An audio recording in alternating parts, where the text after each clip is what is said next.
cool. So in bioenergetics, something that we do is that we start from the bottom and we work our way up all the way to the top. So we start with our feet, then we work on our ankles, then we work on the legs, the foundational pieces. And that's what we're going to do together during these next series of exercises. But first, I'd like to explain to you what that does for you, working on your feet, ankles, and legs. Because many different exercise routines, let's say, don't really talk about your feet, don't really talk about your ankles very much. They do about the legs. Okay, but how often do you work out your feet or your ankles? So it's very important for us to discuss what this actually does for us and also what it does for us, not just physically, but also mentally and then also socially. How do other people respond to us, right?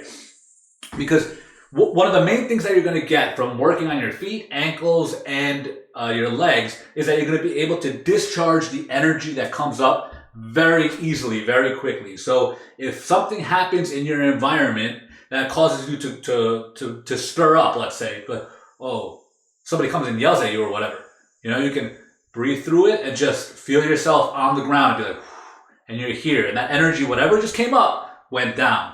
Also, it keeps away a lot of the unwanted thoughts that happen. It's weird, but most people live with their energy just up here. A lot of people can't even feel their feet, their ankles, their legs. They don't even feel the lower half. They're just like up here.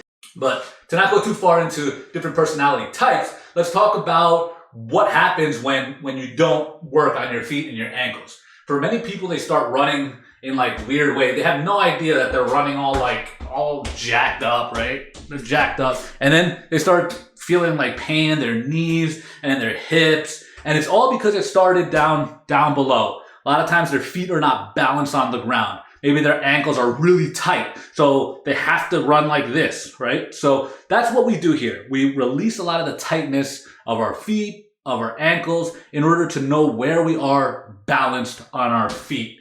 And so not only that the discharge can come up, but so that our movements are graceful also, because all our movements really start from the ground. If you're gonna kick someone, let's say, you have to know where your foot is planted before you go. Even when you're walking, right? A simple walk, you have to know where your balance is. Just like, okay, you know how some people walk really gracefully, and then other people you're just like, whoa, what the heck is wrong with them?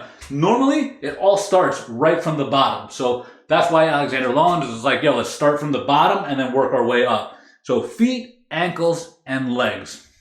Another thing is, if you're not grounded, if you're not like secure on your feet, you're also not secure in your mind. And people will notice that. Like, let's say you're a father and you're telling your kids, I'm putting my foot down. That's done. We're done with this, right? But you come at them like this. I'm putting my foot down. I'm putting it down. And it's like a weak stomp, like an awkward, weird, like putting my foot down. They're gonna get a respect from your kids? No. Versus, I'm putting my foot down. We're not doing that, right? Even just everything changes from the way you put it down. Everything changes. Even your voice, your tonality, everything changes. You feel much more grounded. You feel much more secure. It's actually amazing once you're like, boom, grounded. I'm grounded. And it's really cool. You probably know that different martial artists and stuff like that also do this very, very often. Some of the exercises that we do, you're going to see that they do as well. Like the horse stance is a big one that they do. The horse stance, especially like sumo wrestlers, they got to be grounded. They got to block people off. So I think they probably do this for like hours a day, just holding this position just so that they get ready. Boom, right? Yeah, so we want to be like a grounded sumo wrestler down here, right? Powerful, walking gracefully, with purpose, with strength. When we want to put our foot down, we can put our foot down. We know where we are. We know where we stand. We know who we are. This is my space. This is my boundary. This is my territory. It's who I am.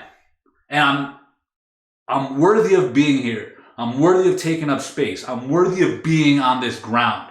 And don't mess with my ground. I will hold my ground because I'm grounded. There's so much more that we can talk about. I think we've already talked a lot about grounding, but just keep going.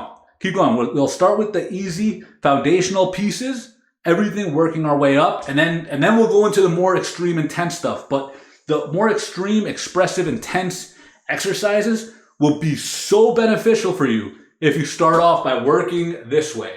Working it slowly, working it slowly. Make sure that you really know your body and start tweaking and working on the neurotic holding patterns, working up with the standard exercises.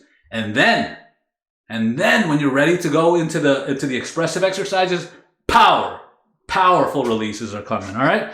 All right, so I'll see you guys on the next one. Peace.